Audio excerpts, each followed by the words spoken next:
Hello बच्चों, how are you all? Good. I'm also good. I hope you all preparing well for April term के लिए अच्छा prepare कर रहे होंगे, अच्छे से पढ़ाई कर रहे होंगे.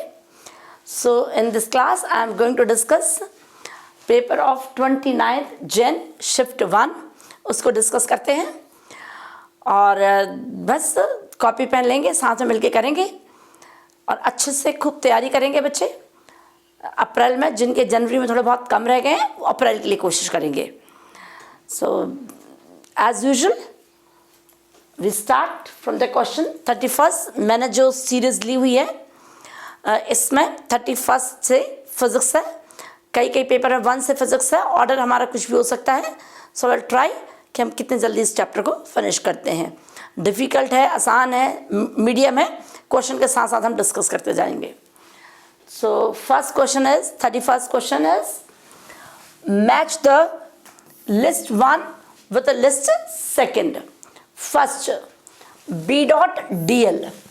तो जो B dot dl था ये हमारा म्यू नॉट आई नॉट, ये मॉडिफाई एम्पेयर सर्किट लॉ होता है. तो मतलब मॉडिफाइड तो किसने किया था? मैक्सवेल ने. ये किसमें पढ़ते हैं हम? EM वेव में.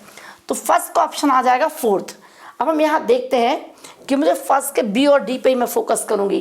फर्स्ट का ये तो है नहीं, तो जो ए का तो आ गया हमारा फोर्थ. नेक्स्ट सेकंड दे दिया बी डॉट डी एल.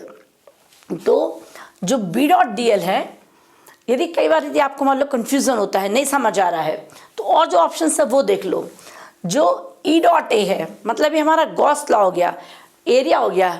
ई डॉट डी एस पढ़ते थे हम, तो ये गॉस लॉ इन इलेक्ट्रिसिटी. तो ये फर्स्ट का आ जाएगा सी. अब फर्स्ट का आ गया सी, तो प्रोबेबिलिटी बी ऑप्शन की बहुत ज़्यादा हो गई क्योंकि दो चीज़ें हमारी ठीक हो गई हैं. इसमें फर्स्ट का थर्ड था. फिर भी और भी क्रॉस चेक कर लेते हैं. बी ए तो ये हमारा गॉस लॉ मैग्नेटिज्म में है, तो ये कितना आ जाएगा हमारा डी. सेकेंड भी कितना आ गया हमारा डी. डी का सेकेंड आ गया. Next E dot D L कितना आ जाएगा? Faraday's law B. Next question पहला क्वेश्चन था हमारा EM वेव का. Second again the electric current to the wire varies with the time I is equal to I nought plus beta T, where I nought is a 20 milli ampere and beta is equal to 3 ampere per second. The amount of electrical charge cross through the section of wire in 20 second. हमें charge निकालना है. बस current और charge का relation आप लोग को पता है. I is equal to D Q upon D T. तो क्या कर देंगे यहाँ पर? ये डी क्यू और डायरेक्ट है बेटे, कॉम्पिटिशन की बात है तो मैं डायरेक्ट कर दूंगी बी टी और ये कितना आ जाएगा डी टी. चलो एक स्टेप और बता देते हैं. यहाँ क्या लिख दिया हमने? D Q upon D T is equal to I nought plus beta T. अब डी टी को यहाँ ले गए. अब बोथ साइड क्या कर देंगे बच्चे? इंटीग्रेट. तो चार्ज निकल आएगा क्यू और ये कितना आ जाएगा इंटीग्रेशन? आई नॉट के साथ आ जाएगा टी प्लस बीटा के साथ T square upon 2. Part part में इंटीग्रेट करते थे. कैसे करते थे? आई नॉट और डी टी आ जाएगा तो इसका कितना आ जाएगा? आई नॉट टी. और यहाँ कितना है? बीटा टी और डी टी. तो क्या बनता था इसका? Beta T square by 2. ये वैल्यू आ गई. अब बस वैल्यूज पुट करनी है और कैलकुलेट करना है. तो Q is equal to I nought कितना था बच्चे हमारा? 20. टाइम कितना था? 20 प्लस बीटा कितना है? 3 और टी स्क्वायर कितना हमारा? 20 इंटू 20 और ये कितना आ जाएगा? 2. ये कितना आ जाएगा? 10. ये कितना आ जाएगा? 400 प्लस ये कितना आ जाएगा? 3 2 ज़ा 20 60 और 10 600 और ये आ जाएगा 1000 कूलम. ये कितना आ जाएगा? 1000 coulomb. So which option is correct? Is option D is. Next question is 33rd. Capacitor of capacitance 100 microfarad is charged to the potential 12 volt and connected to 6.5 millihenry and connected to a 6.4 millihenry inductor to produce oscillations. The maximum current in the circuit. ये हमारा current electricity था question, और ये वाला question हमारा किससे आ गया, EMI से। अब हम LC ऑसिलेशन में पढ़ते थे, तो LC ऑसिलेशन में क्या पढ़ते थे, जितनी इलेक्ट्रोस्टैटिक एनर्जी है वही किस में कन्वर्ट हो जाएगी, मैग्नेटिक एनर्जी में। हम पढ़ा करते थे half CV square is equal to half LI0 स्क्वायर। एनर्जी हमारी कंजर्व, हाफ कट गया, हमें L चाहिए। C की जगह आ जाएगा 100, पिको मतलब -6V स्क्वायर, 12 मल्टीप्लाई 12, L की जगह 6.4 into 10⁻³ this is equal to I0 का स्क्वायर। अब देख लेते हैं हम कैसे करते हैं। यहाँ 12 का स्क्वायर है, 12 को मेरे को छेड़ने का ज़्यादा मन नहीं कर रहा है। यहाँ पर ये 1000 कर दिया मैंने। अब -3, यहाँ कितना हो जाएगा आपका -3, ये 3 प्लस हुआ, और ये 3 1 2 3 कैंसिल आ गया। अब हमारा यहाँ पर इसको चाहे तो मैं 12 का स्क्वायर लिख सकती हूँ, और 64 का 8 का स्क्वायर, और ये कितना है I0 का स्क्वायर। तो सिंपल I0 कितना आ जाएगा 12/8, और 4 से कितना आ जाएगा 4 2 और 3 that is 1.5 ampere, that is 1.5 ampere. Option कितना आ जाएगा B, 1.5 ampere. Clear. Next question is, अब ये तीनों क्वेश्चन 12th क्लास के थे। The next question is a thermodynamic system is taken from an origin state A to intermediate state B by linear process as shown in a figure। A से B पे आ गया, its volume is then reduced to original volume B to C। Volume भी यहाँ से आने में कम हो गया, reduced to original B to C in isobaric process। isobaric में यहाँ का प्रेशर क्या है हमारा constant। The total work done by the gas from A to B and B to C। वैसे ये हमें दे दिया है P, और ये दे दिया है हमें V। अब यहाँ पर 9% कर दिया है, इस चीज़ का हम ख्याल रखेंगे। आपको पता है एरिया, यदि ऐसे हमारा PV डायग्राम है, so area work is equal to area under the curve. ये ट्रायंगल दिख रहा है, तो हमारा वर्क आ जाएगा एरिया हाफ AC और CB, हाफ AC और CB। अब देखते हैं कितना आ जाएगा, W is equal to half, और AC ये 8000 और 4000, तो इनका डिफरेंस कितना आ जाएगा 8000 minus 4000, it is 4000। But unit क्या है, dynes per centimetre. 1 dynes is equal to आपको पता होगा 10⁻⁵ न्यूटन, 10⁻⁵ न्यूटन। एंड सेंटीमीटर का square 1 centimetre is equal to 10⁻² metre, इसका स्क्वायर है 10⁻⁴, 10⁻⁴। CB ये कितना 7, और ये कितना है 3, तो ये हो जाएगा 7 - 3। अब देखते हैं 7 - 3 कितना हो जाएगा हमारा, 7 - 3 यूनिट मीटर क्यूब दी है, इट इज़ 4। अब 4 की पावर यहाँ -1 आ गया, और एक यहाँ चला जाएगा, और ये 2 चला जाएगा, और 2 से जो वर्क है that is 800 joules, that is 800 joules. अब इसमें हमारा आंसर आया 800 जूल, पर में किसी भी ऑप्शन में 800 नहीं है। मतलब इसमें जिन बच्चों ने अटैम्प्ट किया होगा उनको बोनस मिलेगा, क्योंकि इसमें ऐसा नहीं कि हमने करने में गलती की है। मतलब इसमें बहुत कोई डिफ़िकल्टी लेवल नहीं है कि हमने कोई कंसेप्ट गलत लगाया है या चीज़ें गलत की, आंसर 800 ही आएगा। बट बाई चांस ऑप्शन में 800 नहीं दिया है, तो जिन बच्चों ने भी अटैम्प्ट किया होगा उनको बोनस पॉइंट मिलेगा। The next question is question number 34। The given circuit breakdown voltage of Zener diode is 3 volt. जो जीना डायोड है इसका ब्रेकडाउन वोल्टेज कितना दिया 3 वोल्ट। ब्रेकडाउन का मतलब क्या होता है कि यदि यहाँ पर हमें 3 वोल्ट मिल रहा है, तो यदि ये 10 वोल्ट भी है तो यहाँ 3 ही मिलेगा, 11 भी हो तो तभी 3 मिलना था। मतलब वोल्टेज अक्रॉस जीनर क्या रहेगा कांस्टेंट। क्या निकालना है, वैल्यू ऑफ IZ। मुझे जीनर करंट निकालना है। काफ़ी कॉमन क्वेश्चन है, पिछले साल भी 2-3 सीरीज़ में आया हुआ है, मैंने कराया हुआ क्वेश्चन बहुत बार, और इस चैप्टर में बहुत कम सिलेबस है, तो ये मान सकते हैं कि ये चैप्टर इजी चैप्टर है और इसमें से गलत होने की प्रॉबिलिटी नहीं होनी चाहिए। तो इस चैप्टर को बच्चों ने अच्छे से करना है ताकि गलती ना हो। अब कंसेप्ट समझेंगे बेटे। यहाँ पर यहाँ पर हमारा एक 3 वोल्ट है। इसका मतलब ये हो गया कि इस पैरेलल के अक्रॉस जो वोल्टेज आया वो कितना आ गया 3।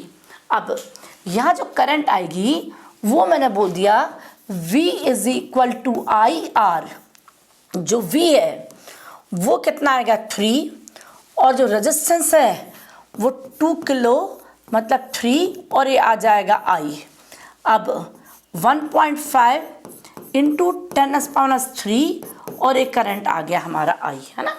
1.5 इंटू 10⁻³ करंट, इसको मैं बोल दिया IZ, इसको मैंने बोल दिया IZ।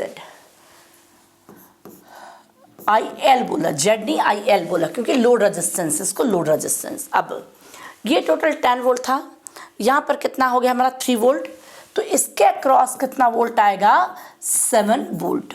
और इस करंट को नाम दे दिया मैंने IS। अगेन ओम्स लॉ, इसी में V is equal to I R, इसको S नाम दे दिया। वोल्टेज कितना है 7, करंट कितना IS, रेजिस्टेंस कितना 1 किलो। इसका मतलब है जो IS आ गया वो हमारा 7 10⁻³ मतलब 7 इंटू 10⁻³ और हम लिख सकते हैं 7 मिली एम्पियर। यहाँ कर देती हूँ मैं। द नेक्स्ट यहाँ, तो यहाँ भी हम बिल्कुल ओम सा लगा देंगे। अगेन लिखा ही हमने V इज इक्वल टू 7 आ जाएगा, I मालूम नहीं, रेजिस्टेंस कितना है 1 किलो मतलब 10⁻³। तो जो I आया वो 7 डिवाइडेड बाय 10⁻³ और 7 इंटू 10⁻³ ये बन गया मेरा IS। और इसको बोल सकते हो आप 7 मिली एम्पियर, और इसको ही बोल सकते हैं हम IL को 1.5 मिली एम्पियर। अब ये करंट IS यहाँ गया, तो IS जो करंट था वो कुछ करंट हमारा जीनर में चला गया और कुछ चला गया हमारे लोड में। देखो यहाँ से करंट आया, करंट के पास 2 रास्ते, कुछ हमारा कहाँ चला गया जीनर में, जिसको नाम दे दिया IZ। वही वैल्यू हमने निकालनी थी। हमें 2 करंट मालूम है, ये कितना पता है मुझे 7 और IL कितना है -1.5 और ये कितना IZ, तो कितना आ जाएगा 5.5। 7 में से 1 गया 6 और 0.5 चला गया 5.5। तो which option is correct? Answer A will be correct. तो इस ढंग से काफ़ी क्वेश्चन कंसेप्ट पता होना चाहिए और फास्ट करने के लिए क्वेश्चन की प्रैक्टिस। तो प्रैक्टिस से ऐसा होता है कि हम जल्दी जल्दी निकालना सीख जाते हैं। जो 36 क्वेश्चन है, this question from the nuclei, आपको डायग्राम देख के लिख रहा है। इसमें 2 रिएक्शंस दे दिए आपको। ये क्या है 3 लिथियम 6, और अब इन दोनों को हम ऐड कर लेते हैं। क्वेश्चन चलो पढ़ लेते हैं। द एक्सप्लोजन दे दिया है mixture of 1H2 1H3 3 lithium and some condensed form. The chain reaction is given by this. During the explosion the energy release is approximately, आपको एनर्जी निकालनी है। पहले मैं इन दोनों रिएक्शन को ऐड करूं, तो यहाँ देखते हैं बेटे, हम यदि इन चीज़ों को जोड़ते और यहाँ जोड़ते हैं, तो यहाँ पर देखते हैं बेटे हम, ये इस साइड, ये पूरे साइड को हमने रिएक्टेंट बोल दिया, इसको मैंने प्रोडक्ट बोल दिया। तो रिएक्टेंट में भी ये वाली टर्म है, प्रोडक्ट में भी है, तो ये तो हम कैंसिल कर देते हैं। और यहाँ पर 1H3 है, यहाँ भी 1H3 है, तो ये भी हमारी कैंसिल आ जाएगी। तो रिएक्शन बना हमारा 3 लिथियम 6 प्लस 1H2 और ये बन जाएगा हमारा ट्वाइस और 2 हीलियम 4, ये बन गया। अब एनर्जी क्या हो रही है रिलीज़। तो एनर्जी रिलीज़ कब होगी? जब हमारा ये वाला मास क्या है ज़्यादा। हमें सबके मास दे दिए हैं, अब देख लेते हैं। लिथियम का मास दे दिया है और 1H2 का, इन दोनों को ऐड कर देते हैं हम। तो कितना आ जाएगा हमारा 6.01690 प्लस 2.01471 EMU मतलब मास। फटाफट कर देंगे 1 6 10 11 3 0 और ये 8।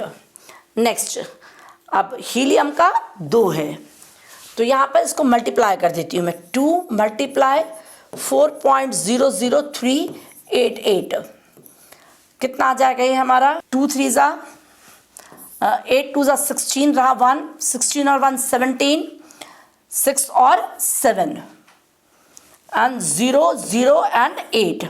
मैंने डायरेक्ट यहाँ लिख दिया मल्टीप्लाई करके, क्योंकि इन दोनों के मास के सम से इसका मास मैंने सेपरेट करना था। स्टेप बचाने के लिए मैंने यहीं लिख दिया। इन दोनों का मैंने मास सम किया और मैंने मल्टीप्लाई करके अंदाज़ा लग गया था, यहाँ पर 1 2 3 4 डिजिट थे, यहाँ 3 थे, तो 2 से मल्टीप्लाई करना था, तो एक कमी आना था। वैसे भी एनर्जी क्या रही, release.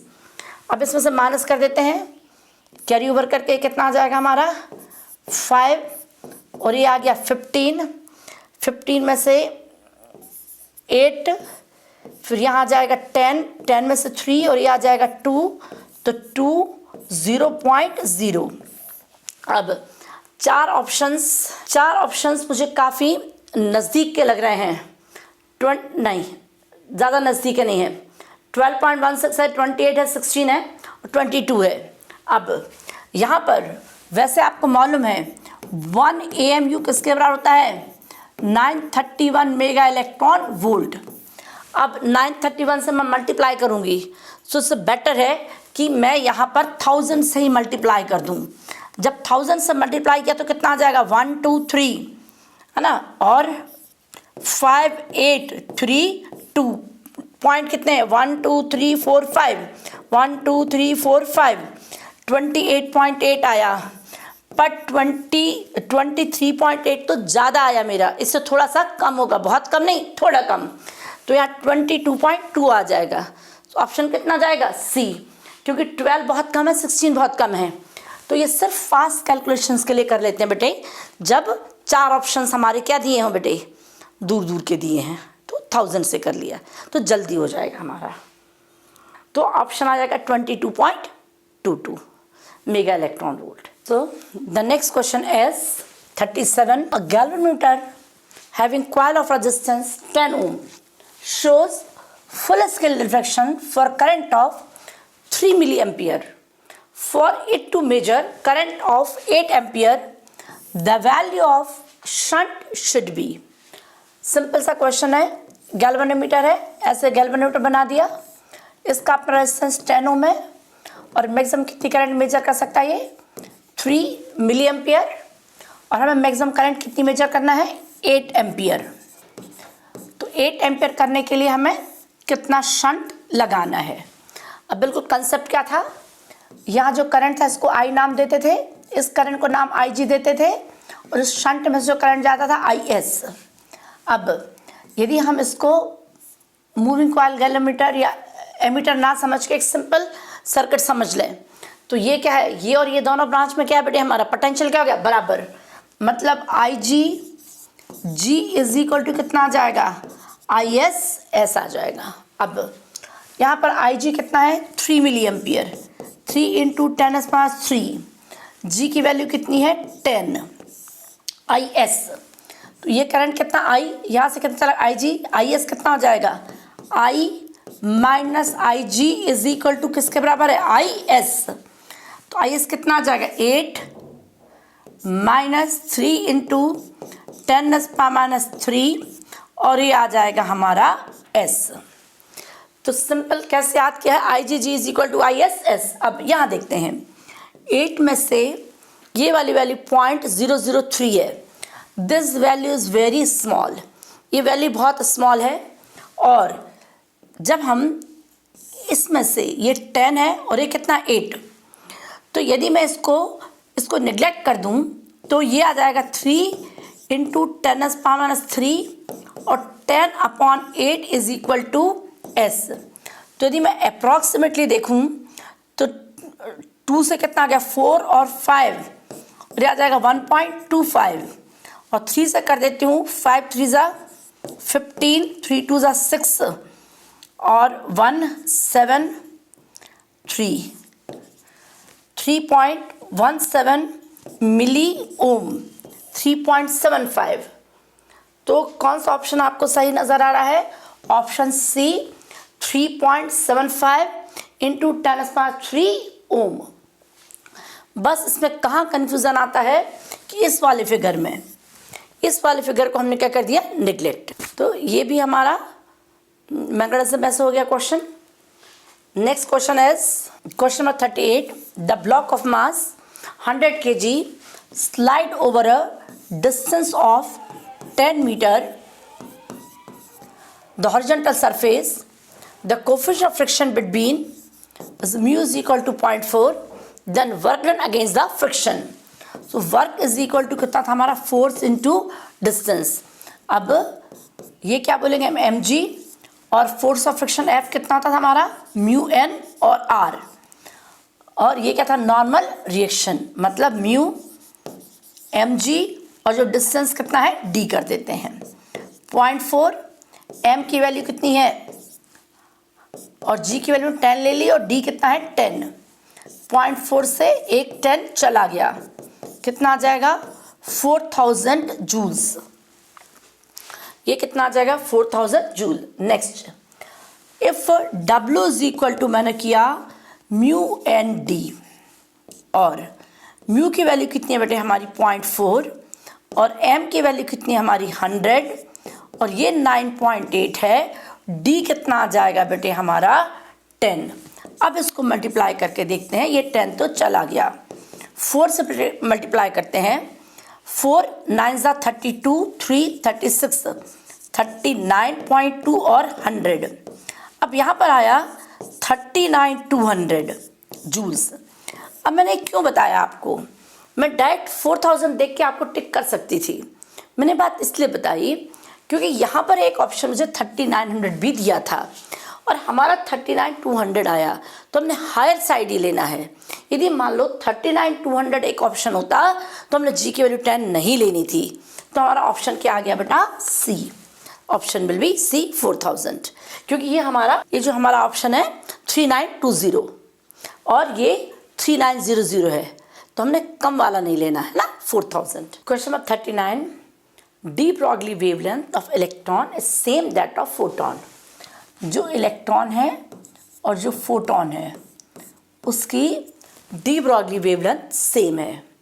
If the velocity of the electron is, जो इलेक्ट्रॉन की वेलोसिटी है that is 25% of the velocity of light, then ratio of kinetic energy of the electron and kinetic energy of photon will be. तो जो kinetic energy of, अब क्या form में लिखेंगे, kinetic energy of the electron and kinetic energy of the photon. तो kinetic energy इसका आ जाएगा 12mv², और फोटोन में जब भी हम काइनेटिक एनर्जी लिखेंगे तो फोटोन की एनर्जी होती है हमारी hc/λ, तो इसको मैं क्या कर दूंगी hc/λ। अब चाहे लैम्डा p लिखूं चाहे लैम्डा e लिखूं, यहाँ पर आ जाएगा 12mv² एंड h, और c की जगह आ जाएगा 4ve, और ये लैम्डा हमारा ऊपर चला गया। चाहे लैम्डा इलेक्ट्रॉन का लिख लें चाहे इलेक्ट्रॉन फोटोन का लिख लें, क्योंकि लैम्डा दोनों की वैल्यू क्या है, सेम। अब लैम्डा ई की जगह हम लोग क्या लिख सकते हैं बताते हैं बेटा, lambda is equal to h/me/ve लिख सकते हैं, और क्या लिख सकते हैं, lambda is equal to h/ photon का भी क्या दिया बेटा उन्होंने में, ठीक है। तो मैं यहाँ पर लैम्डा की जगह क्या डाल दूंगी h/, सो 12me(v²) h 4ve, और लैम्डा ई की जगह मैं डाल दूंगी h/me एंड ve। देखो बेटा v² है, 2 v यहाँ चले गए, me यहाँ चला गया, ये 4 मैंने गलती से डबल लिख दिया, ठीक है। ये h हमारा कट गया, ये 4 था, 4 2 कितना आ जाएगा 8, 1/8। ऑप्शन दिख रहा है कोई ऐसा, ऑप्शन बी, ऑप्शन बी। काफ़ी बार बोर्ड एग्जामिनेशन में क्वेश्चन पूछा जाता है फोटोन, अब हाँ हो सकता है 25% ना देखे कुछ और दे दें, पर बहुत बार क्वेश्चन पूछा जाता है, कॉमन क्वेश्चन है ये। The next question is the resistance, 40th question, unit and dimensions का ये एरर का। The resistance R is equal to V upon I, I is equal to V is equal to this and I is equal to this. The percentage error in measurement of R, percentage error पूछा है, जब भी हमारी कोई quantity का division होता है तो उनकी relative error will be added, है ना। तो delta R upon R percentage is equal to formula delta V upon D percent plus delta I upon I percentage, ठीक है। अब डेल्टा V कितना है, यदि इस फिगर को देखेंगे तो कितना 5/200, परसेंटेज पूछा है 5/200 मल्टीप्लाई 100 प्लस I कितना है 0.2 डिवाइड बाय 20 और मल्टीप्लाई 100। अब 2 इधर आ जाएगा। अब 1 2 चला गया, 2 चला गया, यहाँ 1 2 चला गया, मतलब 5.2 प्लस 1 5.2 होता है, 2.5 प्लस 1 दैट इज अ 3.5%। है ऐसा कोई ऑप्शन? तो option will be C. Simple error का फॉर्मूला याद रखना, जब डिवीजन हो, जब भी हमें क्वेश्चन पूछा जाता है, हमसे जब तक दिया ना हो हम मैक्सिमम पॉसिबल एरर कैलकुलेट करते हैं। तो चाहे क्वांटिटी में प्रोडक्ट हो चाहे डिवीजन, एरर क्या होती है बेटे हमारी? ऐड। नेक्स्ट क्वेश्चन है, क्वेश्चन बोलते हैं क्वेश्चन नंबर 41। ये भी हमारा मूविंग कॉइल गैल्वेनोमीटर से आ गया, सेकंड क्वेश्चन हो गया इस टॉपिक से। Deflection in moving coil galvanometer falls from 25 division to 5 division when shunt of 24 ohm is applied, the resistance of galvanometer. देखिए मान लिया मैंने बोला एक डिवीजन है वो आईजी करंट मेजर करता है, तो इनिशियल जो हमारी करंट थी गैल्वेनोमीटर से पास कर सकती थी वो 25 आईजी जा सकती थी। एक डिवीजन आईजी पड़ रहा था। अब हमने क्या किया, इस गैल्वेनोमीटर में एक शंट लगा दिया जिसकी वैल्यू 24 ओम है। तो गैल्वेनोमीटर से जितनी करंट पास कर रही थी 5 डिवीजन पे आ गया, मतलब यहाँ से करंट कितना है 5 आईजी। तो बाकी करंट कहाँ गया? करंट तो 25, मतलब यहाँ से कितना करंट हो गया 5 यहाँ से चला गया, बाकी 20 आईजी करंट यहाँ से चला जाएगा। हमें गैल्वेनोमीटर की रेजिस्टेंस निकालनी है, कंसेप्ट वही है, I G G is equal to I S S. तो आई जी कितना है 5 आई जी और जी और आई एस की करंट कितनी है 20 आई जी और ये कितना है 24, ये आ गया। 5 से कितना आ जाएगा 4 और जी कितना आ जाएगा हमारे पास 96 ओम। जी कितना आ जाएगा हमारा, G is equal to 96 ohm. Got it? G is equal to 96.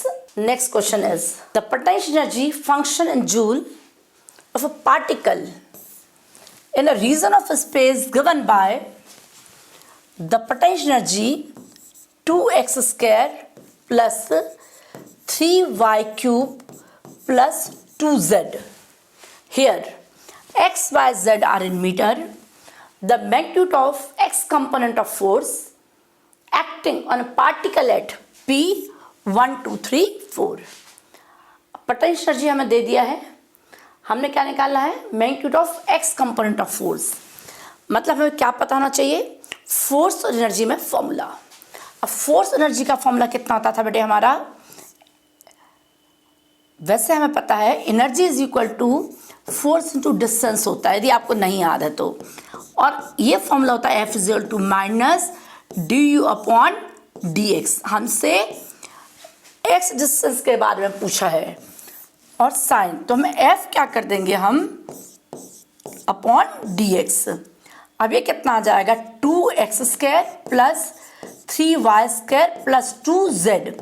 तो व्हेन वी विल डू, जब हम इसको डिफरेंशिएट करेंगे तो y और z को हम क्या ले लेंगे बेटे कांस्टेंट, क्योंकि हम सिर्फ x डायरेक्शन का पूछा है। तो ये कितना आ जाएगा हमारा माइनस 4x। अब कोऑर्डिनेट कहाँ है बेटे हमारे, x कितना था 1, तो यहाँ कितना आ जाएगा हमारा 4 multiply 1 that is a minus 4। अब इन्होंने हमसे सारे ऑप्शंस हमें पॉजिटिव भी दिए हैं तो हम इसको 4 लिख देंगे। दोबारा बता देते हैं, द पोटेंशियल एनर्जी फंक्शन है joule of particle in region is given by this. Here x y z in meter, the magnitude of x component of force in a newton. तो 4 ही आएगा आंसर। तो करेक्ट ऑप्शन इज अ 4। यदि y का पूछा होता तो यहाँ पर हमने y करना था, z का पूछा तो z करना था और वैल्यू ये डालनी थी। ये भी हमारा इलेक्ट्रिसिटी चैप्टर से आ गया। वैसे इसको हम +1 में भी कंसिडर कर सकते हैं, +1 भी सेम एनर्जी होती है, सेम ही फॉर्मूला लगता है।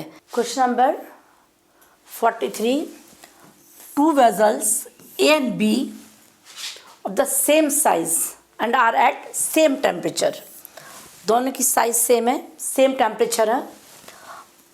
A contain 1 gram of hydrogen. Container A है, उसके पास 1 ग्राम ऑफ हाइड्रोजन है। and B contain 1 gram of oxygen. P and PB are the pressure of the gases in A and B. अब जो pressure है PV is equal to nRT. जो pressure PA है that is nRT upon V. PA is equal to आ जाएगा हमारा PA is equal to nRT upon V. अब देखते हैं हम यहाँ पर हमें नंबर ऑफ मोल्स चाहिए. 2 vessels A and B of the same size, मतलब साइज सेम है, मतलब उनका वॉल्यूम सेम है, सेम टेम्परेचर भी सेम है और R भी सेम है. मतलब सिंपल सी बात आ गई बेटे हमारी, PA upon PB is equal to number of mole in A and number of mole in B. अब नंबर ऑफ मोल्स कैसे निकालते थे हम लोग निकालते उसका मास अपॉन मॉलिक्यूलर मास. अब ए गैस कौन सी है? हाइड्रोजन. तो हाइड्रोजन 1 ग्राम है और हाइड्रोजन का मास है that is 2 molecular mass. Next oxygen कितनी है बेटे हमारी? 1 ग्राम और उसका मॉलिक्यूलर मास कितना है? 32. तो ये कितना आ जाएगा? 16. तो ऑप्शन कितना आ जाएगा? PA upon PB is equal to 16. ये लाइन लिखने की भी जरूरत नहीं थी, डायरेक्ट 16 करना था. Option will B 16. एक कार्नाटिक थ्योरी ऑफ गैसेस से, तो कार्नाटिक से ही मैं सभी सेट में एक क्वेश्चन देख ही रही हूँ बेटा. काफ़ी हद तक केमिस्ट्री से भी रिलेट है, ये तो आप केमिस्ट्री कंसेप्ट से भी कर सकते थे. Next question is a convex mirror. मैंने केव ऐसा समझा होता है convex mirror of radius of curvature R is equal to 30 centimeter from an image that half the size of the object. जो इमेज है वो साइज हाफ, जो इमेज की साइज है हम बोलते हैं H2 upon H1. Half of the मतलब यदि मान लो ऑब्जेक्ट H है तो इमेज H/2 और H और हाफ आ गया. अब मिरर में फॉर्मूला मैंने कैसे याद किया है? मिरर में 1 upon F is equal to 1 upon U plus 1 upon V होता है. तो जब मैग्नीफिकेशन के लिए कैसे याद किया है? H2 upon H1 minus V upon U. तो कितना आ जाएगा? Minus V upon U. Minus V is equal U और ये कितना आ जाएगा हमारा? Half. The object distance is, object distance बताओ कितना आ जाएगा बेटे हमारा?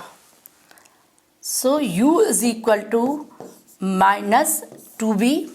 अब कर देते हैं सॉल्व. फोकल लेंथ और रेडियस की क्या रिलेशन था? F is equal to R/2 मतलब 15. अब ऑब्जेक्ट यहाँ रखेंगे, ठीक है, तो जो फोकस प्लस आ जाएगा 1 upon F is equal to 1 upon U plus 1 upon V. Focal length plus कितना आ गया बेटे हमारा? 15 और U is equal to minus 2V plus V. कर देते हैं कितना आता है? LCM ले लेते हैं. 2V आ गया माइनस 1 प्लस 2 1/15 1 आ जाएगा. 2V is equal to 15 and V is equal to 15/2. तो U की वैल्यू आ जाएगी हमारी -15.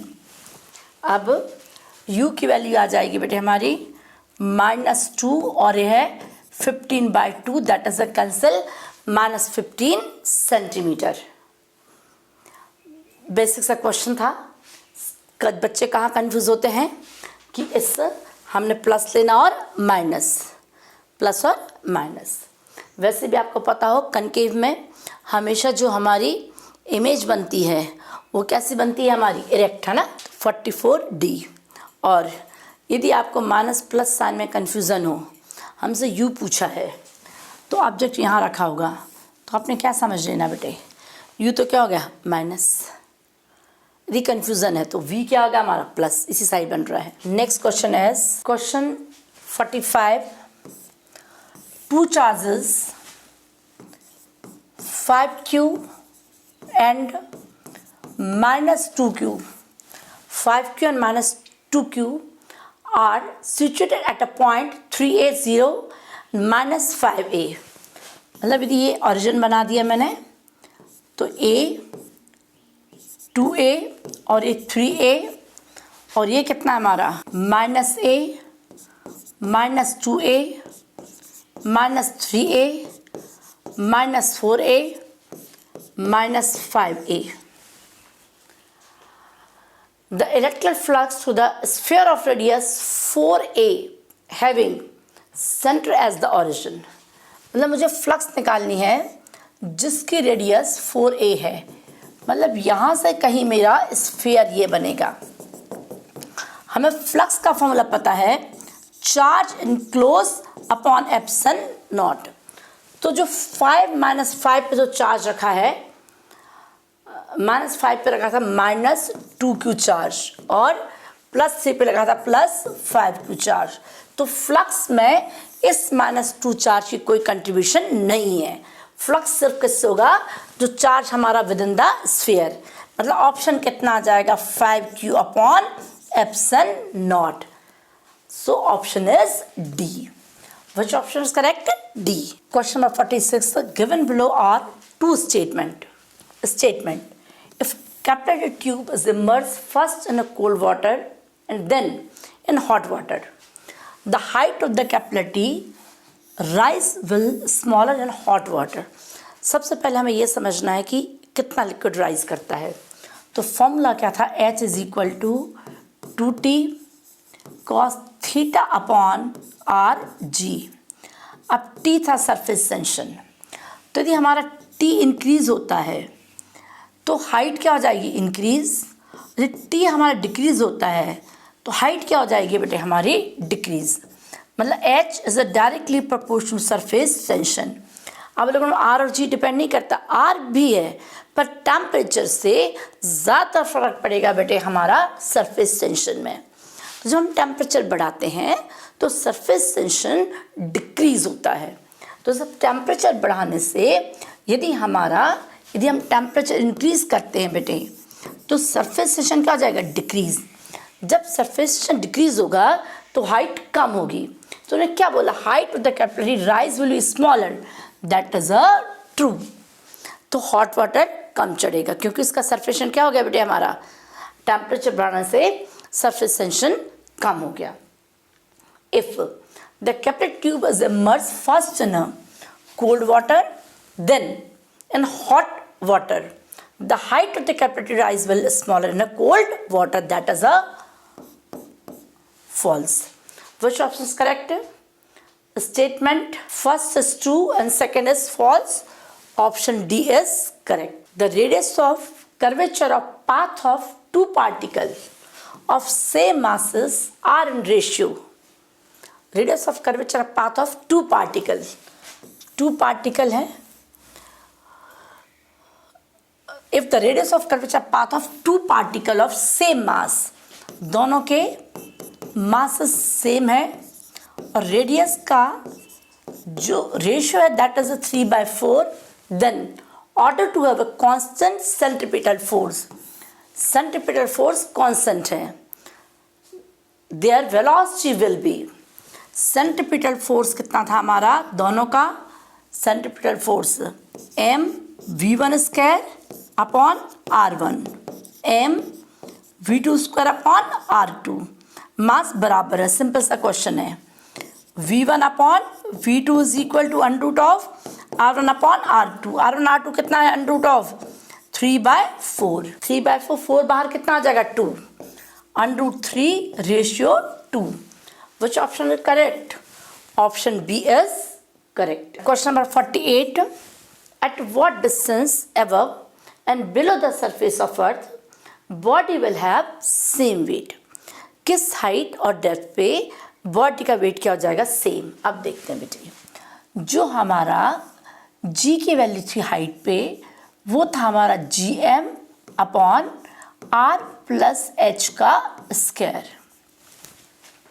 और ये तो हमारी एक पर्टिकुलर हाइट पे कर दी H पे.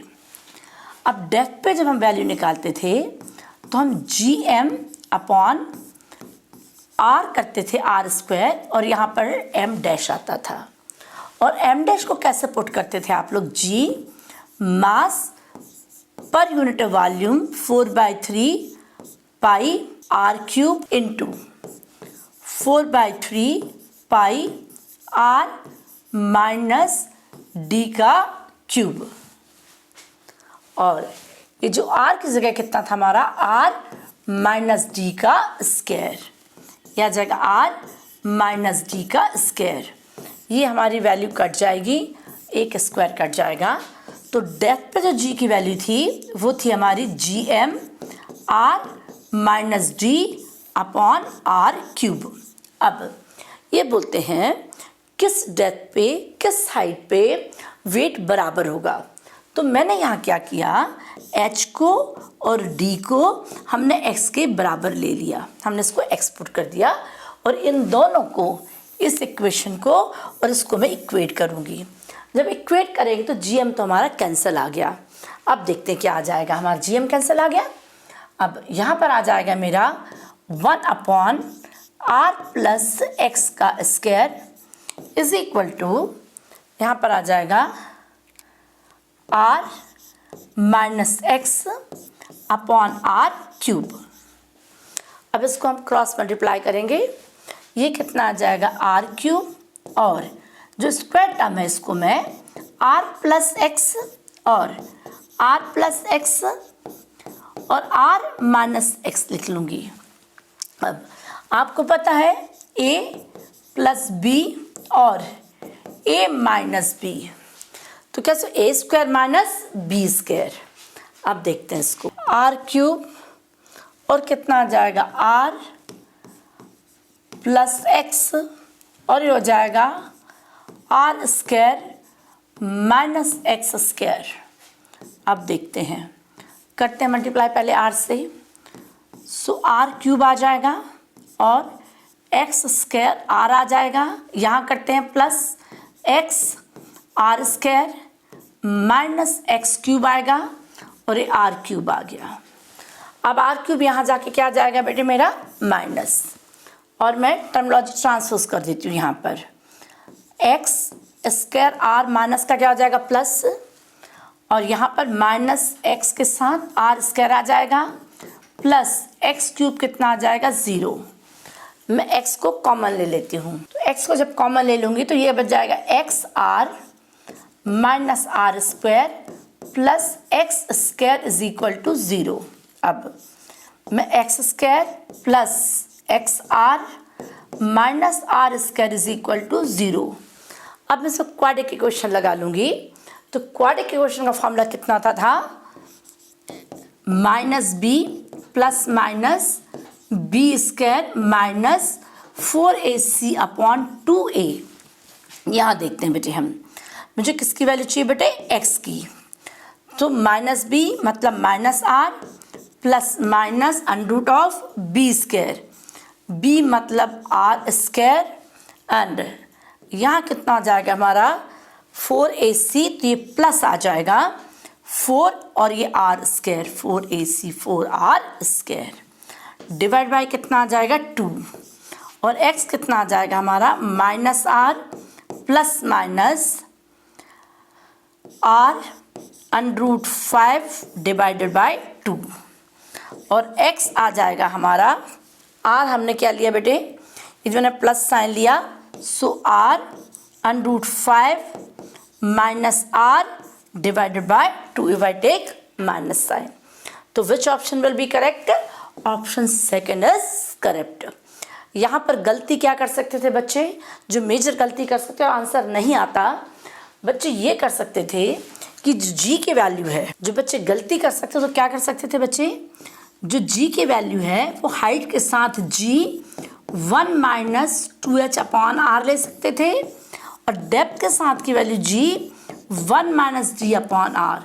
डेप्थ के साथ तो एक ही वैल्यू होती है, एच आर के कंपेरेबल है या नहीं, पर हाइट के साथ वैल्यू में चेंज आता है, तो इस चीज़ का ख्याल रखना है, अदरवाइज आंसर थोड़ा सा गलत भी आ सकता था बच्चों का।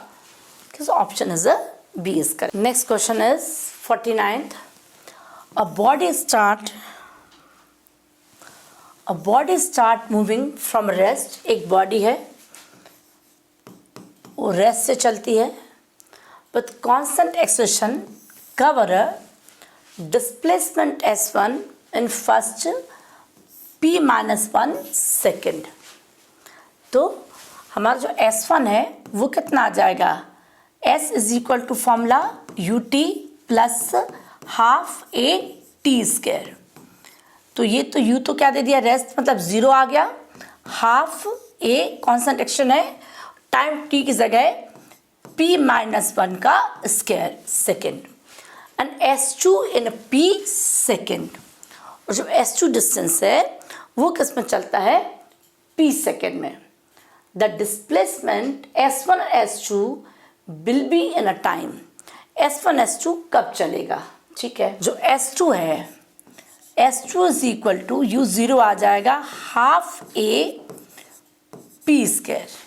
अब हमसे पूछा डिस्टेंस s1 प्लस s2, ये कितना आ जाएगा, हाफ ए कॉमन आ गया हमारा, पी स्क्वायर, इसको स्क्वायर कर देते हैं, P square plus 1 minus 2p and plus P square, half a 2p square minus 2p plus 1. The displacement पूछा, the displacement s1 in a time. तो इस डिस्टेंस को हम क्या लिख देंगे, half A T square. s1 s2 मान लो T time में चलता है, हाफ ए कैंसल आ जाएगा, टी कितना आ जाएगा, under root of 2p square minus 2p plus 1. थोड़ा दिखने में लग रहा था पता नहीं क्या करना है, पर ज़्यादा मुश्किल नहीं था. 49 क्वेश्चन का ऑप्शन क्या आ जाएगा, डी. एक काइनेमेटिक्स से क्वेश्चन आ गया. Next question is question number 58. Light का क्वेश्चन है, लेंस का. Biconvex lens of refractive index 1.5 has a focal length 20 centimeter. एक बाय कन्वेक्स लेंथ है जिसकी जो फोकल लेंथ है that is a focal length is equal to 20 centimeter और refractive index है बेटे हमारा mu 1.5 in air. It's focal length when emerge in a liquid. इसकी फोकल लेंथ क्या होगी जब इस लेंस को हम एक लिक्विड में इमर्ज कर दें. आपको ये भी बोर्ड में भी बहुत बार आता है क्वेश्चंस. सिंपल कंसेप्ट क्या लिखते हैं फोकल लेंथ का, 1/f is equal to mu lens का और ये सराउंडिंग का -1 और 1/r1 -1/r2 और एक हमारा प्लस होता तो एक माइनस. और सिंपल में लिख सकते हैं आप 1/f is equal to refractive index 1.5, AR का 1 -1 और दोनों RR मतलब 2/r. जो फोकल लेंथ थी वो कितनी थी हमारी 20, 1/20.5 मल्टीप्लाई 2 और R मतलब R इज इक्वल टू आ जाता हमारा 20 हमेशा, है ना. जब भी एयर में होती थी तो वही फोकल लेंथ और वही रेडियस ऑफ कर्वेचर. अब हमने किस में डाल दिया जिसका रिफ्रैक्टिव इंडेक्स 1.5 था, तो यहाँ कितना आ जाएगा 1/f डैश और 1.5 एंड 1.6 -1 एंड 2/r और r कितना निकालिया बच्चे आपने 20. ये आ जाएगा 0.1/1.6 माइनस और 2/20 मतलब 10. तो ये कितना आ जाएगा f dash is equal to -160 centimeter. f dash is equal to -160 centimeter. So which option will be correct? Option C will be correct, -160 centimeter. So now objective part is complete. I am coming to the subjective. Subjective में 10 questions हैं. So we discuss all the 10 questions. Question number 51, कहीं कहीं हो सकता है 21 हो, जो भी जैसा पेपर होगा. 51 और 16 ohm wire is bent to form a square loop. 9-volt battery with internal resistance 1 ohm is connected across one of its side. A 4 microfarad capacitor is connected across one of its diagonals. The energy stored by the capacitor is x/2 microjoule. सबसे पहले एक wire है जिसका resistance 16 ओम है उसका जब square बनाएंगे तो स्क्वायर में 4 साइड हैं, तो एक साइड का रेजिस्टेंस बन जाएगा 4 ओम, और ये भी बन जाएगा 4 ओम, और ये बन गया 4 ओम, और यहाँ पर भी बन जाएगा 4 ओम। अब आगे बोलते हैं, इनका जो डायगोनल था वहाँ पर एक कैपेसिटर लगा दिया। अब मैंने इस पॉइंट को 1 नाम दे दिया, इसको 2 दे दिया, और इसको 3 दे दिया, और इसको 4 दे दिया। अब हमसे पूछते हैं कैपेसिटर में कितनी एनर्जी स्टोर्ड है। तो एनर्जी स्टोर्ड का फॉर्मूला आपको पता है, हाफ CV²। C की वैल्यू आपको मालूम है। यदि मुझे यहाँ पोटेंशियल डिफरेंस पता चल जाए V1 माइनस V3, तो हम एनर्जी निकाल लेंगे। और यहाँ पर दिया है एक बैटरी कनेक्ट है 9 वोल्ट की, और ये इसका इंटरनल रेजिस्टेंस दे दिया है। इंटरनल रेजिस्टेंस कितना है, 1 ohm. So this is the way to make a diagram. ये बना लिया। अब हमें यहाँ जब पोटेंशियल निकालना है तो हमें ये मालूम होना चाहिए कि यहाँ करंट कितना है। आपको पता है capacitor block DC। Block DC का मतलब हो गया ये कैपेसिटर ओपन सर्किट एक्ट करेगा। तो जब ओपन सर्किट एक्ट करेगा, मैं यहीं बना दूंगी, तो इसका मतलब है यहाँ से जो करंट जाएगी वो यहाँ गई, और ये करंट यहाँ, यहाँ और ये चली गई। तो ये तीनों रेजिस्टेंस आ जाएंगे हमारे सीरीज में। और सीरीज रेजिस्टेंस कितना था, R1 plus R2 plus R3। तो डायरेक्ट लिखेंगे हम लोग 12 ओम, और ये बन गया हमारा 4 ओम, और यहाँ पर ये हमारा 9 वोल्ट की बैटरी, और ये 1 ओम का रेजिस्टेंस इंटरनल। ये दोनों पैरेलल में है। पैरेलल हम लोग करते थे R1 R2 upon R1 plus R2। हम डायरेक्ट भी लिख सकते थे 12 मल्टीप्लाई 4 डिवाइडेड बाय 12 प्लस 16, 4 और 4 से आ जाएगा 3 ओम। तो यहाँ जो हमारा इक्विवेलेंट डायग्राम बन गया, ये बन गया हमारा 3 ओम, और ये बन गया हमारा 9 वोल्ट, और ये 1 और ये 9। ये कितना आ जाएगा हमारा total resistance 3 + 1 4, and V is equal to IR। तो I की वैल्यू आ जाएगी 9/4। तो 9/4 एम्पियर करंट आया। अब रेजिस्टेंस ओम ही था, तो यहाँ थी मैं इस सर्किट में आती हूँ, तो ये करंट मेरा 9/4 हो गया।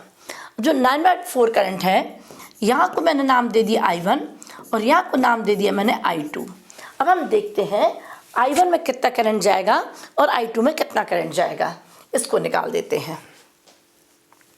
This part is clear. अब यहाँ और यहाँ पर पोटेंशियल हमेशा बराबर होता है, ठीक है।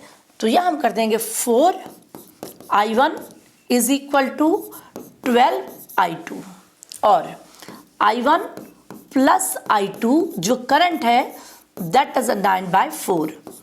I1 अपॉन I2 आ जाएगा हमारा 12/4, और ये आ जाएगा 3। So I1 is equal to आ जाएगा 3I2।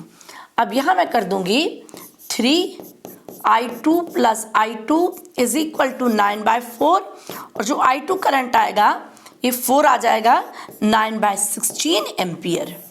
मतलब ये जो करंट आ गया मेरा 9/16 एम्पियर I2।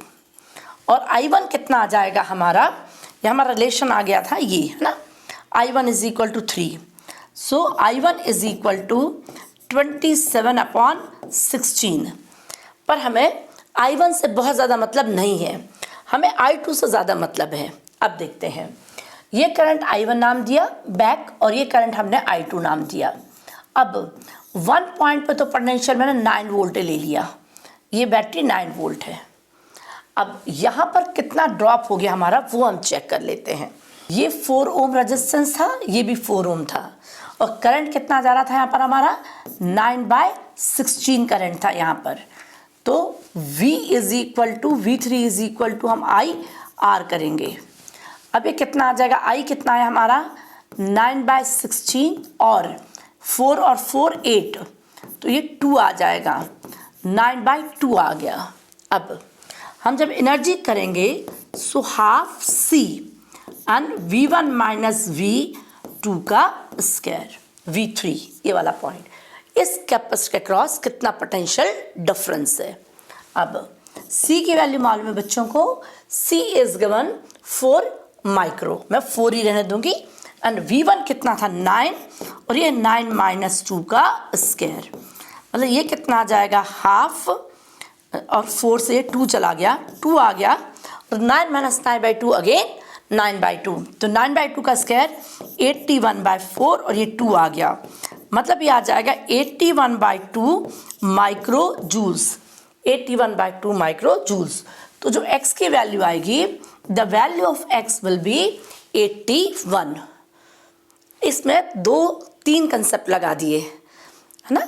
बेसिक क्वेश्चन ठीक था, अच्छा क्वेश्चन था। तो आपने करंट डिवाइडिंग भी सीख लिया। अब यहाँ पर जो करंट था, इसमें और भी तरीके लगा सकते हैं करंट निकालने के लिए। मैंने थोड़ा आसान तरीका बताया कि हमने पोटेंशियल बराबर के कर लिए, कहीं कहीं करंट डिवाइडिंग थ्योरम भी लगा लेते हैं। तो काफ़ी सारे तरीके हैं सॉल्व करने के लिए, पर मुझे जो सबसे सिंपल लगा मैंने वही डिस्कस किया आप लोगों से। तो ये भी हमारा करंट इलेक्ट्रिसिटी का क्वेश्चन हुआ और कैपेसिटर्स मिला हुआ था। तो फर्स्ट +2 का ही क्वेश्चन है ये। I think it's clear. Next question is 52। Ball rolls off top of the stairs and horizontal velocity with horizontal velocity u. The steps are 0.1 meter high and 0.1 meter wide.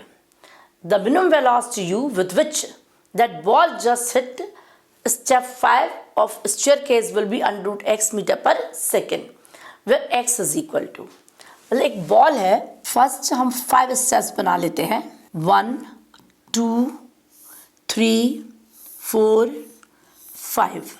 अब और ये distance था 1 metre और ये भी था 1 metre. तो ये स्टेप कहलाया हमारा 1, ये कहलाया सेकेंड, ये कहलाया थर्ड, ये कहलाया 4, ये कहलाया 5। अब हम 5 स्टेप में हम देखते हैं कि हॉरिजॉन्टल डिस्टेंस कितना है। तो ये 0.11, 0.12, 0.13 और यहाँ भी 0.1 है। तो जो हॉरिजॉन्टल डिस्टेंस कहलाया दैट इज़ 0.4 मीटर, इसको नाम दे दिया मैंने x। और 5 स्टेप में वर्टिकल हाइट कितनी होगी, 1 1 2 3 एंड 4, और जो y आया दैट इज़ आल्सो 0.4 5 स्टेप में। अब यहाँ पर कंफ्यूजन बच्चों को क्या हो सकता है कि 0.4 कैसा है, 0.5 क्यों नहीं आया 5 स्टेप में, ठीक है। तो जहाँ पर हमें उसको भी हमने एक स्टेप लेते हैं। अब यहाँ पर मुझे निकालना है कि u कितना होगा। हम प्रोजेक्टाइल का कंसेप्ट लगाएंगे। पहले x की वेलोसिटी ले लेंगे, क्या आ जाएगा uxt + ½ axt²। हॉरिजॉन्टल एक्शन है, ये वाली वैल्यू क्या है 0, x कितना है 0.4, ux कितना u और ये कितना है t। तो t कितना आ जाएगा 0.4/u और ये आ जाएगा 10। नेक्स्ट इज y कितना आ जाएगा, y = u/t + ½ a/t²। पूरा लिखने की ज़रूरत नहीं है, यदि आपको आता है तो u कितना आ जाएगा 0, y की जगह 0.4 आ जाएगा, ½ आ जाएगा, ay मतलब एक्शन ड्यू टू ग्रेविटी की वैल्यू 10 और t का स्क्वायर। अब यहाँ भी मैंने 10 कर दिया, 0.4/10 = ½ और ये 10 और t² है 4 का स्क्वायर 16 और 10 100 और इसके साथ u आ गया।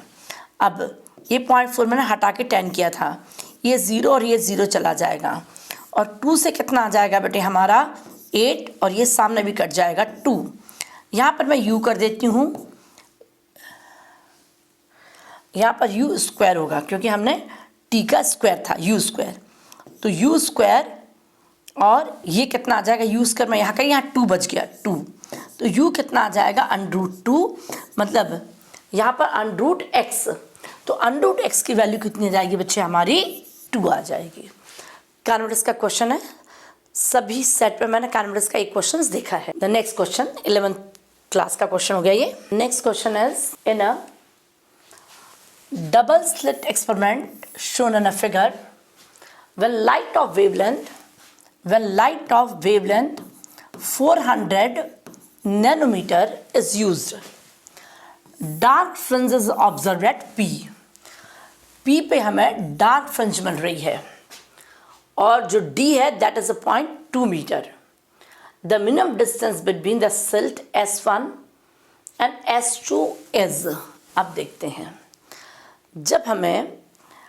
जब भी किसी पॉइंट पे हम जो एक्सपेरिमेंट किया करते थे यहाँ पर सिल्ट S1 लेते थे और S2 लेते थे, और किसी पॉइंट पे मिनिमम फ्रिंज है या मैक्सिमम, हम पाथ डिफरेंस निकालते थे, है ना।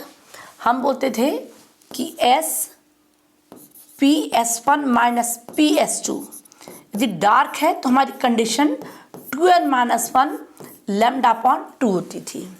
तो यहाँ पे भी यही कहे बेटे, हमारा यहाँ पर सोर्स है तो सोर्स एंड डिस्टेंस कितना चला है कि ये चला और ये चला, ये डिस्टेंस चला। तो ये वाला डिस्टेंस कितना हुआ सोर्स का, ये कैपिटल डी है, स्मॉल डी है। तो ये वाली वैल्यू कितनी आएगी हमारी, under of small D square plus capital D square. Similarly ये डिस्टेंस भी कितना आ जाएगा हमारा, small D square plus capital D square distance आ गया। तो जो सोर्स S1 से डिस्टेंस ट्रेवल कर रहा है वो कितना आ गया बेटे हमारा, twice under of small D square plus capital D square. अब ये जो S2 से डिस्टेंस ट्रेवल करेगा वो कितना आ जाएगा हमारा, that is again twice capital D, twice capital D. और minimum distance between slit, dark fringes observed, हमने डार्क फ्रिंज ऑब्जर्व करते हैं, n की वैल्यू मैंने 1 ले ली, तो ये कितना आ जाएगा हमारा n1 λ/2। और यहाँ से मैंने 2 कॉमन ले लिया और यहाँ पर मैंने किया D square plus D square की power half minus D is λ/2। अब ज़्यादातर केसेस में जो हमारा स्मॉल डी होता है that is a very very small as compare to capital D.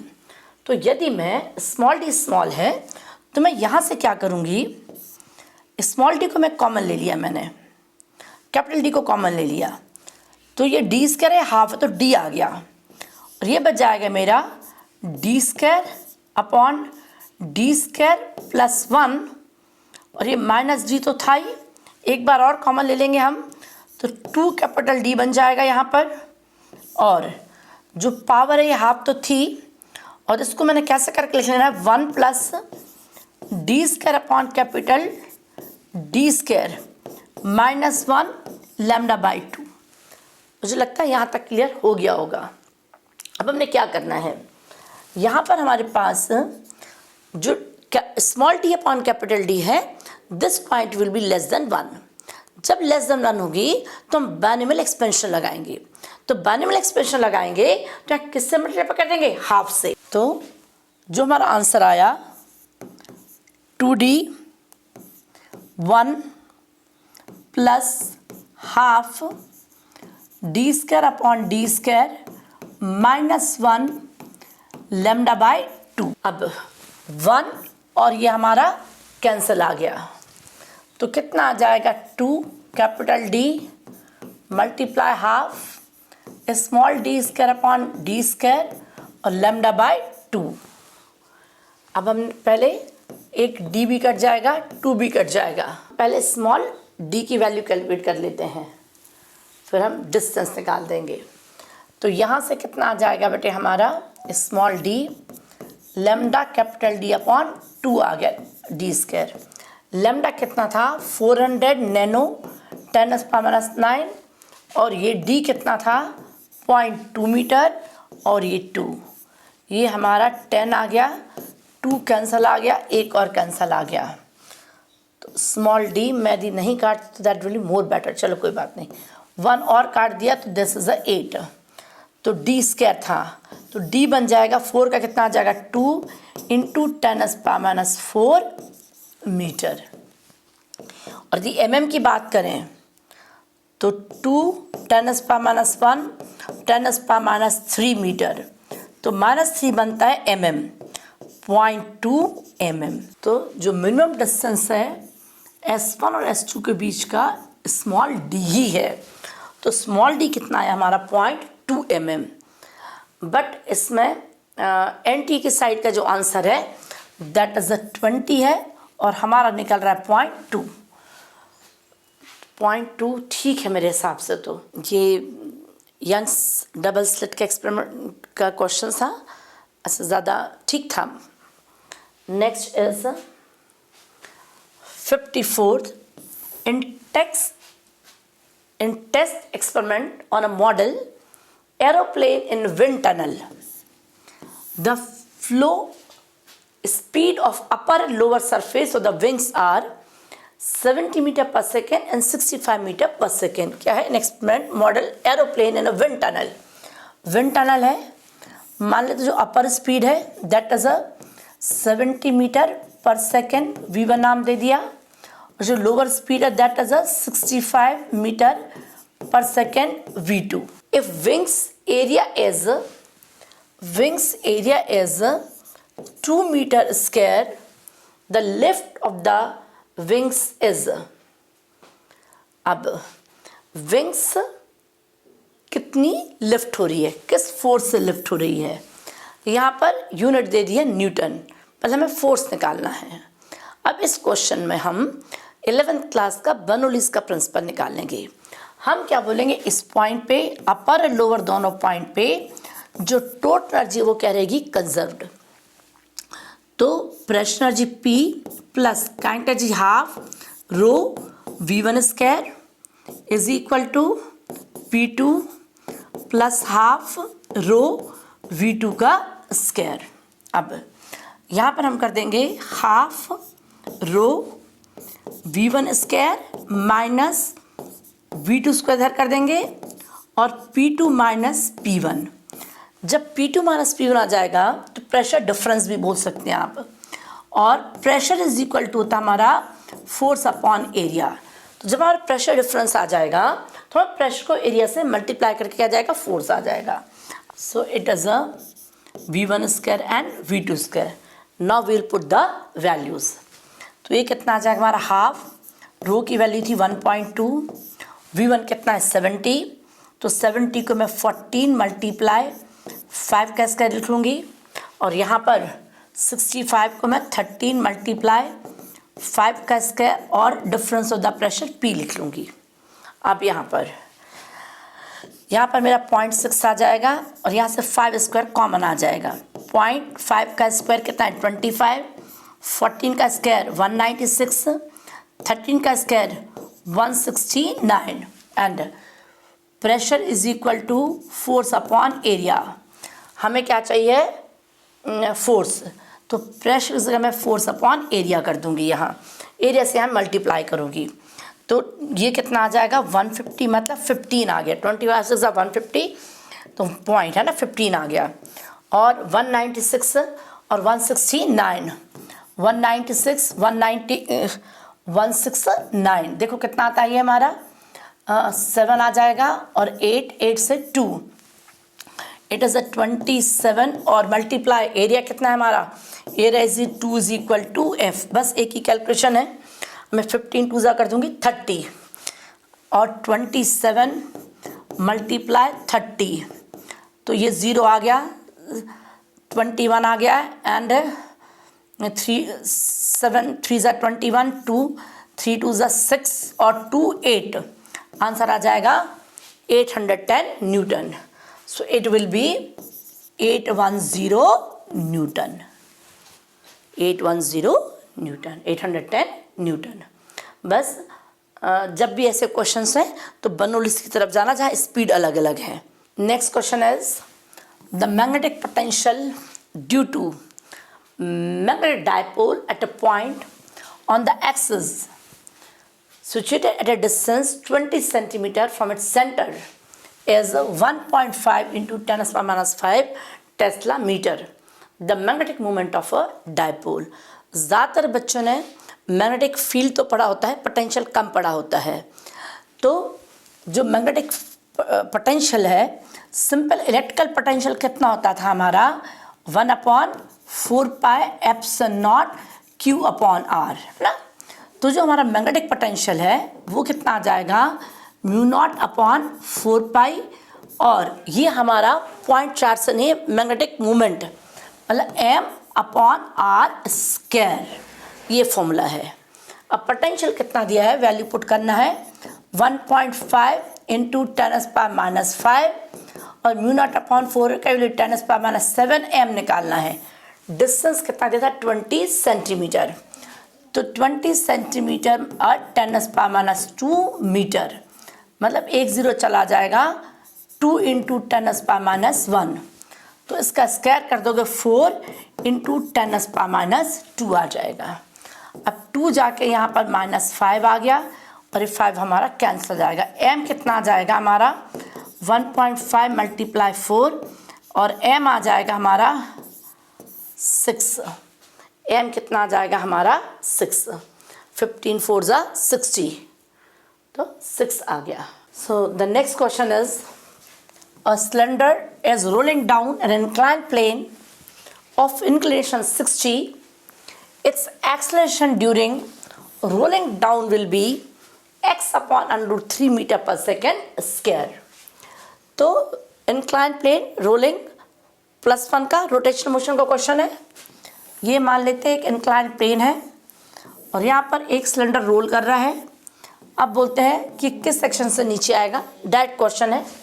यहाँ पर सिलेंडर दे दिया है, एक्शन का डायरेक्ट फॉर्मूला कितना आता था, A = mg sin θ/m + I/r²। कहीं कहीं बुक में इन टर्म्स ऑफ k भी दिया होता है, पर मैंने इसी ढंग से याद किया है। I की वैल्यू पुट कर दो। सिलेंडर के लिए I होता था हमारा 12mr², तो A की वैल्यू आ जाएगी हमारी mg और g कितना दे दिया हमें sin 60 और ये आ जाएगा m + 12mr² divided by r²। r² cut जाएगा, m कॉमन आके m निकल जाएगा।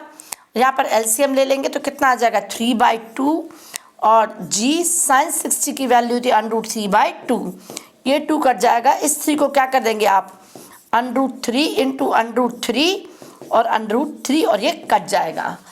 तो अब यहाँ पर जो हमारा a आया, a =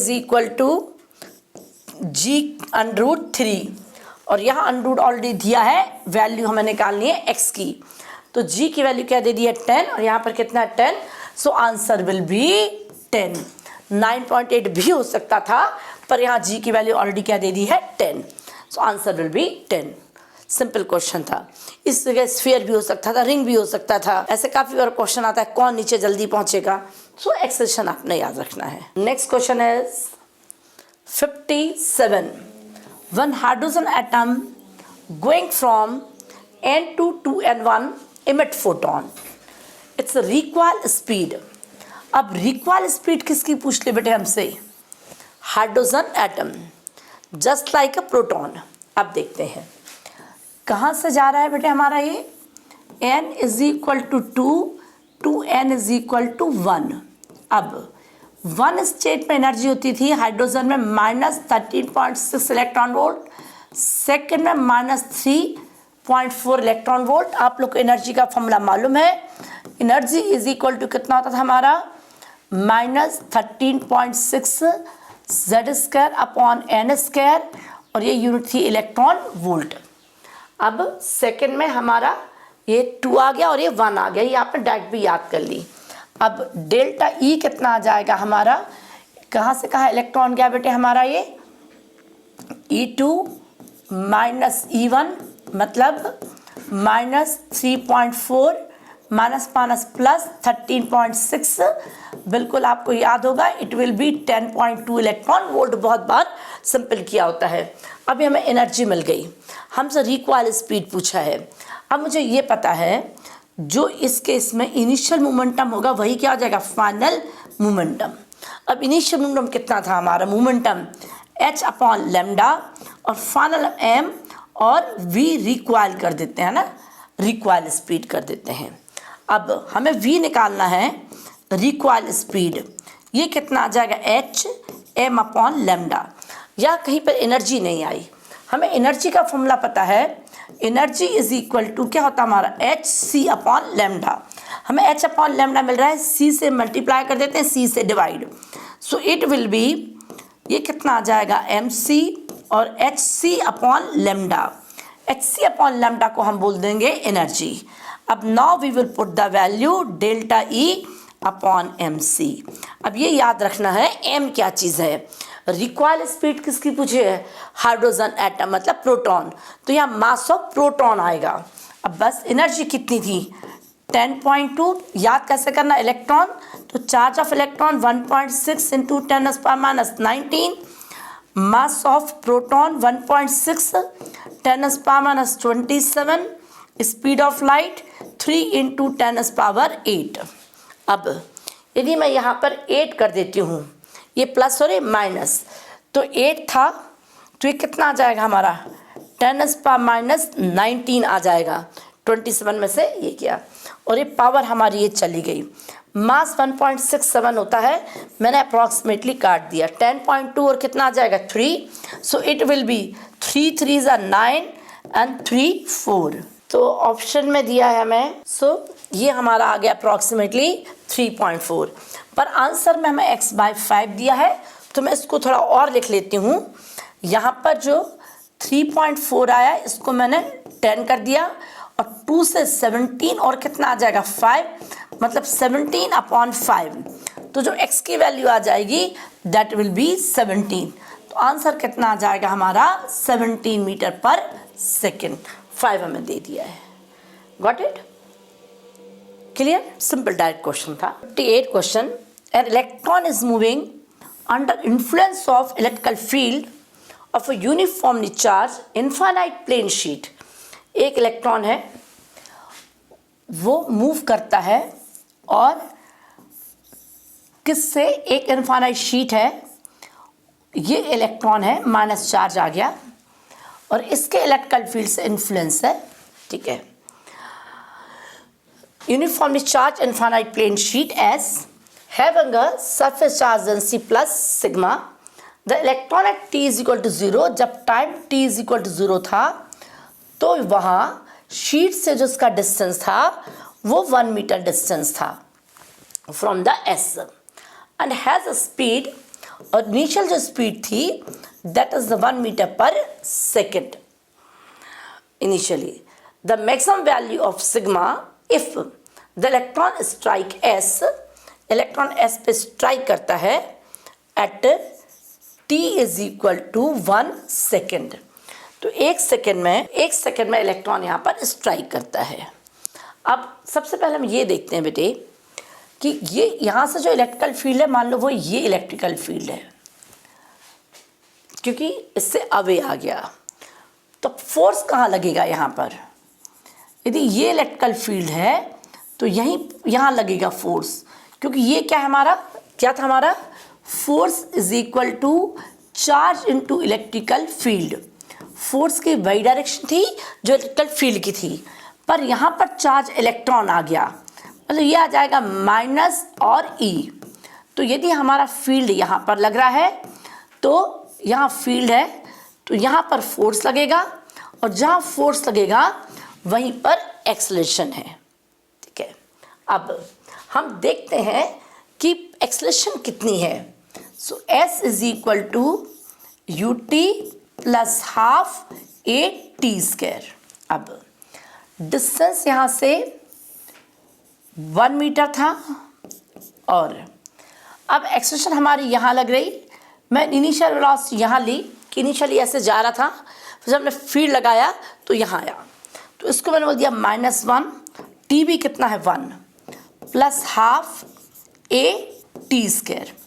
हमें टी भी हमारा 1 दे दिया, 1 स्क्वायर। माइनस आने था जाएगा -2, ये भी 2 से चला आएगा 4 और ये आ जाएगा ए। तो जो ए की वैल्यू आई दैट इज अ 4 आ गया। यह एक्शन कितना आ गया? 4। अब due to electrical field action कितना है, इन दोनों को इक्वेट कर देते हैं। 4 is equal to E, minus sign put नहीं करेंगे, माइनस साइन की वजह से मैंने यहाँ पर नेगेटिव साइन लगा दिया है कि कहाँ पर एक्शन लग रही, कहाँ पर स्पीड थी। इलेक्ट्रिकल फील्ड कितना होता है? Sigma upon 2 epsilon not.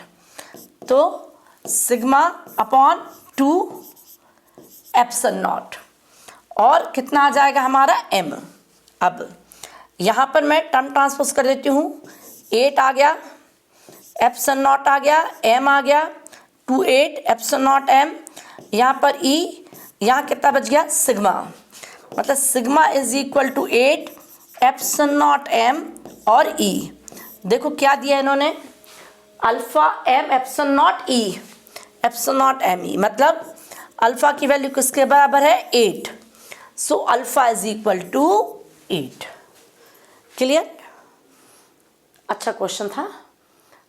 दो चीज़ें मिक्स कर दी। यहाँ पर जो गलती हो सकती थी इस साइन की, हो सकता जल्दबाजी बच्चे 1 ही साइन पुट करते हैं, तो इस चीज़ का ध्यान रखना है। The next question is when the displacement of simple harmonic oscillator is 1/3 of its amplitude.